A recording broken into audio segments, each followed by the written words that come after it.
Godzilla x Kong the new empire. നമ്മൾ പല ഫ്രാഞ്ചൈസികളിലും പല വലിയ വലിയ സിനിമകൾ കണ്ടിട്ടുണ്ട്. ഇപ്പം MCU ആയാലും DC ആയാലും വലിയ യൂണിവേഴ്സുകളാണ്. അതേപോലെ തന്നെ വലിയൊരു യൂണിവേഴ്സാണ് ഈ മോൺസ്റ്റർ വേഴ്സ് എന്ന് പറയുന്നത്. അതായത് ടൈറ്റൻസിൻ്റെ കഥ പറഞ്ഞു പോകുന്ന ആ ഒരു യൂണിവേഴ്സ് അല്ലെങ്കിൽ ആ ഒരു ഫ്രാഞ്ചൈസി. ഈ ഒരു ഫ്രാഞ്ചൈസി ഒരുപാട് എക്സ്പ്ലോർ ചെയ്യാതെ പോയൊരു ഫ്രാഞ്ചൈസി ആയിരുന്നു. ഇപ്പം ഒരു റീസെൻ്റ്ലി ആണ് ഇത് ഒരുപാട് എക്സ്പ്ലോർ ചെയ്ത് വരുന്നത്. ആദ്യം ഗോഡ്സില്ല ഇറങ്ങിയിട്ടുണ്ടായിരുന്നു, കിങ് കോങ് ഇറങ്ങിയിട്ടുണ്ടായിരുന്നു. അത് കുറേ പഴയ കാലം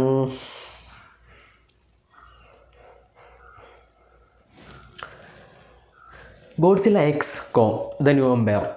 ഈ ഒരു സിനിമ കാണുന്ന സമയത്ത് കിട്ടുന്നൊരു സിനിമാറ്റിക് എക്സ്പീരിയൻസ് ഉണ്ട്. അതായത് ഇപ്പം മാർവലിൻ്റെ ഒരു സിനിമ കാണുമ്പോഴോ അല്ലെങ്കിൽ DC യുടെ ഒരു സിനിമ കാണുമ്പോഴോ കിട്ടുന്നൊരു ഫീൽ ഉണ്ടല്ലോ, അത്രയും തന്നെ ഇമ്പോർട്ടൻസും അത്രയും സാറ്റിസ്ഫാക്ഷനും കിട്ടുന്ന ഒരു യൂണിവേഴ്സാണ് മോൺസ്റ്റർ വേഴ്സ് എന്ന് പറയുന്നത്.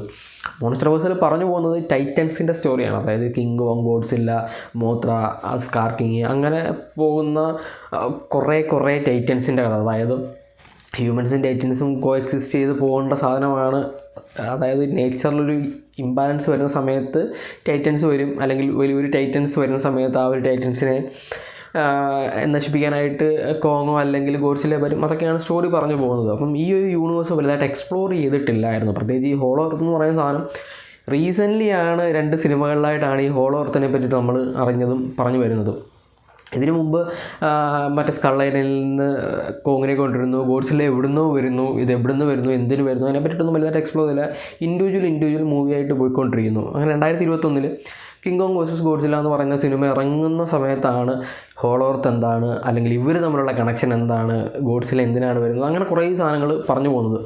അതിനുശേഷം ഇവർ ഈ ഒരു പുതിയ cinema Godzilla x king Kong, ആ ഒരു ന്യൂ എംപയർ എന്ന് പറഞ്ഞ സിനിമ അനൗൺസ് ചെയ്യുന്ന സമയത്ത് Apple TV+ ഒരു സീരീസ് പുറത്തിറക്കുന്നു, Monarch the Legacy of Monsters എന്ന് പറയുന്നത്. അത് ഇപ്പം ഉള്ള ടൈം ലൈനൊന്നുമല്ല. അതായത് കുറേ പഴയ സ്റ്റോറിയാണ്. മൊണാർക്ക് എന്ന് പറയുന്ന ആ ഒരു ഇൻസ്റ്റിറ്റ്യൂഷനെ പറ്റിയിട്ടും അതെന്താണ് എന്നുള്ളതൊക്കെയാണ് ഈ ഒരു സീരീസിനകത്ത് പറഞ്ഞു പോകുന്നത്. അപ്പം ഇത് കുറേ പഴയ ടൈം ലൈനിൽ നിന്ന് ഫ്രണ്ടിലോട്ട്, അതായത് സ്കൾ ഐലൻഡിൻ്റെ സമയത്തൊക്കെയാണ് ഈ ഫസ്റ്റ് സീസൺ നിൽക്കുന്നത് ചെന്നത്. അപ്പോൾ അങ്ങനെ പറഞ്ഞു പോകുന്നു. അതിനുശേഷം ഈ ഒരു സിനിമ വരുന്നു. ഈ ഒരു സിനിമ വരുന്ന സമയത്ത് പ്രസൻറ്റ് സിറ്റുവേഷനാണ് കാണിക്കുന്നത്. അതായത് ഗോഡ്സില്ല വേഴ്സസ് കിങ് കോങ് കഴിഞ്ഞിട്ട് ഒരു 4-5 വർഷം കഴിഞ്ഞിട്ടുള്ള സിറ്റുവേഷൻ. ഒരു പ്രത്യേകിച്ച് വലിയ മാറ്റങ്ങളൊന്നുമില്ല. ഇവർ ഔട്ട് പോസ്റ്റുകളെല്ലാം ചെക്ക് ചെയ്യുന്നു. അങ്ങനെ ഒരു പുതിയ വില്ലൻ വരുന്നു ഹോളോ എർത്തിൽ. കിങ് കോങ്ങിന് എതിരെ വരുന്നൊരു വലിയ വില്ലൻ സ്കാർ കിങ് എന്ന് പറയുന്നൊരു വലിയ വില്ലൻ. സ്കാർ കിങ്ങിനെ പറ്റിയിട്ട് ഹോളോ എർത്തിൽ അല്ലെങ്കിൽ ആ ഒരു EV എന്ന് പറയുന്ന ട്രൈബ് ഭയങ്കരമായിട്ട് എഴുതി വെച്ചിട്ടുള്ള കുറേ സ്റ്റോറീസ് ഉണ്ട്. ആരാണ് സ്കാർ കിങ്ങിനെ കൊണ്ട് എന്തൊക്കെ സാധിക്കും എന്നുള്ള സാധനങ്ങൾ, ഗോഡ്സില്ലയും സ്കാർ കിങ്ങും തമ്മിലുള്ള ബന്ധം എന്താണെന്നൊക്കെ, അങ്ങനെ കുറേ സാധനങ്ങൾ പറഞ്ഞു പോകുന്നുണ്ട്. അപ്പം ഈ ഗോഡ്സില്ല കിങ് കോങ് ഒരുമിച്ച് നിന്നെങ്കിൽ മാത്രമേ സ്കാർ കിങ്ങിനെ തീർക്കാൻ പറ്റൂ എന്നൊക്കെ പറയുന്ന സാധനങ്ങൾ പറഞ്ഞു പോകുന്നുണ്ട്. അതേപോലെ തന്നെ ആ ഒരു ജിയ എന്ന് പറയുന്ന ക്യാരക്ടറും കോങ്ങും തമ്മിലുള്ള റിലേഷൻ കുറച്ചും കൂടെ കാണിക്കുന്നുണ്ട്. പിന്നെ ആ ഒരു ഹോളോ എർത്തിൽ EV എന്ന് പറയുന്ന ട്രൈബ് എങ്ങനെ വരുന്നു, എങ്ങനെയാണ് ഈ ഒരു സിഗ്നൽസ് നമ്മളുടെ വേൾഡിലേക്ക് വരുന്നത്, ഈ ഗോഡ്സില്ലയും കിങ് കോങ്ങും ഹ്യൂമൻസും കോഎക്സിസ്റ്റ് ചെയ്ത് പോകുമോ എന്നുള്ള കാര്യങ്ങളൊക്കെ പറഞ്ഞു പോകുന്നുണ്ട്. ഇതിനകത്ത് കോങ് എന്ന് പറയുന്ന ക്യാരക്ടറിന് കുറച്ചും കൂടി ഒരു ഹ്യൂമാനിറ്റി അല്ലെങ്കിൽ ഒരു ഹ്യൂമൻ ഫീലിങ്സ് കൊടുത്തതായിട്ട് എനിക്ക് ഫീൽ ചെയ്യാറുണ്ട്. പക്ഷേ ഗോഡ്സില്ല അങ്ങനെയല്ല. ഗോഡ്സില്ല ഒരു പ്യുവർ ഈവിൾ ക്യാരക്ടറാണ്. അതായത് നേച്ചറിലപ്പോൾ ഇംബാലൻസ് വരുന്ന പുള്ളിയുടെ ആവശ്യം എന്താണോ അത് തീർത്തിട്ട് പോകുന്നത്, അല്ലാണ്ട് ഹ്യൂമൻസിന് അതെത്ര ബാധിക്കും അങ്ങനെയുള്ള കാര്യങ്ങളൊന്നുമില്ല. പക്ഷേ കോങ് എന്ന് പറഞ്ഞു കഴിഞ്ഞാൽ ഹ്യൂമനുമായിട്ട് കുറച്ചും കൂടെ എന്താണ് ഒരു റിലേഷനുള്ള ജിയ എന്ന് പറയുന്ന ക്യാരക്ടറുമായിട്ട് ഇത് കമ്മ്യൂണിക്കേറ്റ് ചെയ്യുന്നുണ്ട്. അങ്ങനെ പോകുന്ന ഒരു സാധനം ഇതിനിടയ്ക്ക് കുറേ പുതിയ ടൈറ്റൻസിനെ കാണിക്കുന്നു. ഷീമോ എന്ന് പറയുന്ന ഒരു ഗോഡ്സില്ലേക്കാൾ പവർഫുള്ളായിട്ടുള്ളൊരു ടൈറ്റനെ കാണിക്കുന്നു. അതേപോലെ തന്നെ മോത്ര തിരിച്ചു വരുന്നു. അങ്ങനെ ഗോഡ്സില്ല എങ്ങനെയാണ് ആ ഒരു നീല കളറിൽ നിന്നും ആ ഒരു റേഡിയേഷൻ പിങ്ക് കളറിലേക്ക് മാറുന്നത്, അതൊക്കെ ഈ ഒരു സിനിമയ്ക്കകത്ത് കറക്റ്റായിട്ട് ബിൽഡ് ചെയ്താണ് പോകുന്നത്. അല്ലാണ്ട് ഒരു സിറ്റുവേഷനിൽ വന്നിട്ട് ഗോഡ്സില്ല ഇങ്ങനെ മാറിയെന്നൊന്നുമല്ല. ഗോഡ്സില്ലയ്ക്ക് അതിൻ്റേതായ റീസൺസ് ഉണ്ട് എന്തിനാണ് ഗോഡ്സില്ല ഇങ്ങനെ മാറുന്നത് എന്നുള്ളതൊക്കെ. ഇപ്പം suppose Godzilla versus king Kong ഒരു ഫൈറ്റ് വരുവാണെന്നുണ്ടെങ്കിൽ, ഇപ്പം ഫ്യൂച്ചറിൽ എന്തെങ്കിലും ഒരു ഫൈറ്റ് വരുവാണെന്നുണ്ടെങ്കിൽ പ്രത്യേകിച്ചൊന്നും പറയാനൊന്നുമില്ല. ഗോഡ്സില്ലയുടെ മുന്നിലേക്ക് കിങ് കോങ്ങിന് എത്ര സമയം പിടിച്ചിരിക്കാൻ പറ്റും? കൂടി വന്നാൽ ഒരു 1 മിനിറ്റ് പിടിച്ചിരിക്കാൻ പറ്റുമോ? അതായത് ഗോഡ്സില്ല എപ്പം അറ്റോമിക് ബ്രത്ത് ചെയ്യുന്നു അപ്പം തീർന്നു. അതായത് സണ്ണിൻ്റെ ഔട്ടർ അറ്റ്മോസ്ഫിയറിലുള്ള റേഡിയേഷൻ്റെ അത്രയുമാണ് ഗോഡ്സില്ലയുടെ ആ ഒരു സാധനത്തിൻ്റെ പേരെന്തായിരുന്നു ഞാൻ മറന്നുപോയി. അറ്റോമിക് റേഡിയേഷൻ്റെ പവർ എന്ന് പറയുന്നത് അപ്പം അത്രയും പവർഫുള്ളായിട്ടുള്ളൊരു സാധനത്തിൻ്റെ ഫ്രണ്ടിൽ ഗോഡ്സില്ലയുടെ മുന്നിൽ കിങ് കോങ്ങിന് പിടിച്ചിരിക്കാനൊന്നും പറ്റില്ല. പക്ഷേ ഇവർ തമ്മിൽ അങ്ങനെ ഒരു ഇൻറ്റൻസ് ഫൈറ്റ് ഇനി വരില്ല, ഫ്യൂച്ചറിൽ വരില്ല എന്ന് വിശ്വസിക്കാം.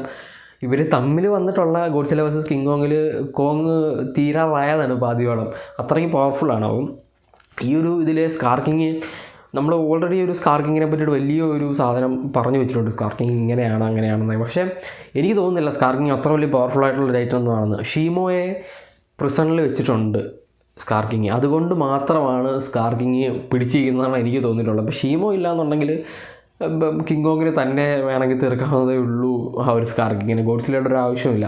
പക്ഷേ ഇതിനകത്ത് കുറേ മാസം ഐറ്റംസ് ഉണ്ട്. അതായത് നമുക്കിപ്പം ഇവരെ ഇങ്ങനെ കാണാം, അതായത് ഇപ്പം ക്യാപ്റ്റൻ അമേരിക്ക വേഴ്സസ് അയൺമാൻ എന്ന് പറയുന്നൊരു ഫൈറ്റ് വന്നിട്ടുണ്ടല്ലോ. അപ്പം ആ ഒരു സാധനത്തിൽ ഇവർ തമ്മിൽ ഒന്നിച്ചു കഴിഞ്ഞാൽ എങ്ങനെയായിരിക്കും, ഇപ്പം അവഞ്ചേഴ്സിൽ ഇവരെങ്ങനെയാണ് ഫൈറ്റ് ചെയ്യുന്നതെന്നൊക്കെ നമ്മൾ കണ്ടിട്ടുണ്ടല്ലോ. അതേപോലെ ആ ഒരു സാധനം, കുറേ സീനുകളൊക്കെ വെച്ചിട്ട് നമ്മളിങ്ങനെ രോമം എഴുന്നേറ്റ് നിൽക്കും തിയേറ്ററിൽ നിന്ന് കാണുന്ന സമയത്ത്. ഞാൻ PVR ഇങ്ങനെ ഒരു 3ാമത്തെ റോയിൽ ഇങ്ങനെ ഇരുന്നാണ് കണ്ടത്. അപ്പം അത്രയും അടുത്ത് വലിയ സ്ക്രീനിൽ ഇത് കാണുന്ന സമയത്ത് അതും 3Dയിൽ കാണുമ്പോൾ കിട്ടുന്ന ഒരു സിനിമാറ്റിക് എക്സ്പീരിയൻസ് ഉണ്ട്. അത് ഭയങ്കര സംഭവമാണ്.